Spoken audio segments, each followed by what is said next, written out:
फिर से मुझे लगा कि वे सभी एक ही आयु के थे, केवल आधा दर्जन को छोड़ कर जो थोड़े बूढ़े लग रहे थे। यहाँ पर आयु व्यक्ति को दुर्बल नहीं बल्कि हैरान करने वाली प्रतिभा जोड़ती थी। मुझे ग्रह पर बच्चों के न होने पर भी हैरानी हो रही थी, और इस बस्ती में जो भीड़ सामने थी उसमें 6 या 7 बच्चे थे।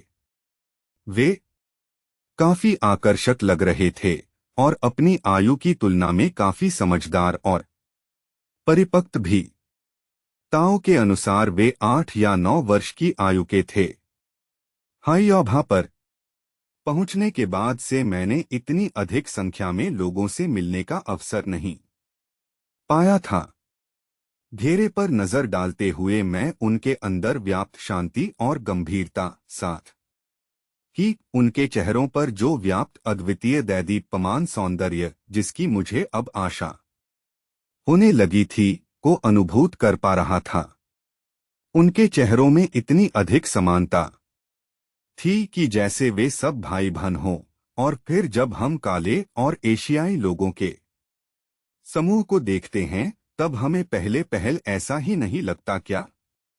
वास्तव में इन लोगों में वैसी ही समानता थी जैसी पृथ्वी पर प्रजातियों के अंदर होती है।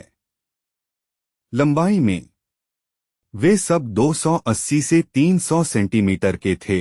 उनके शरीर के अंग प्रत्यंग सुंदर थे। वे देखने में आनंददायी थे, न अधिक मोटे न अधिक दुबले, बिना किसी शारीरिक विकृति के।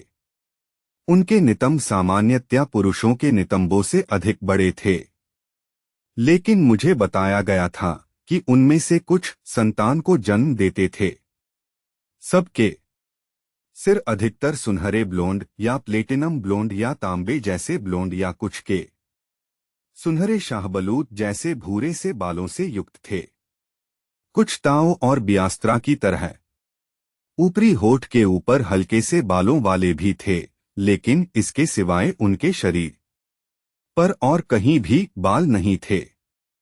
इस पर मैंने उस समय ध्यान नहीं दिया था, बल्कि बाद में ध्यान दिया जब मैंने धूप स्नान लेते हुए एक समूह को नजदीक से देखा था।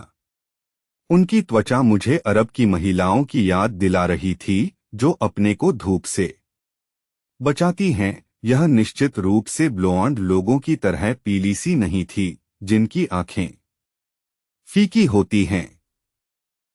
इतनी हल्की सी बैंगनी और नीली आंखें मेरे आस पास थीं कि यदि मैं पृथ्वी पर होता तो उन्हें दृष्टिहीन ही समझ बैठता।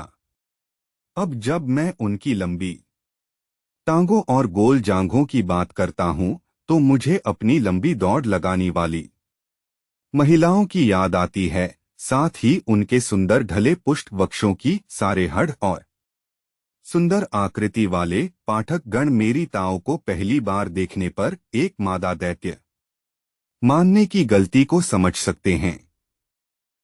मुझे लगा कि पृथ्वी की महिलाएं इन लोगों के वक्षों को देखकर सबसे अधिक ईर्ष्या करेंगी और पुरुषों को उतना ही अच्छा लगेगा। मैंने ताओ के चेहरे के सौंदर्य का वर्णन पहले ही कर दिया है, और इस भीड़ में दूसरे लोगों के भी चेहरे वैसे ही क्लासिक लग रहे थे, पर बाकियों को मैं आकर्षक और मोहक कहूंगा।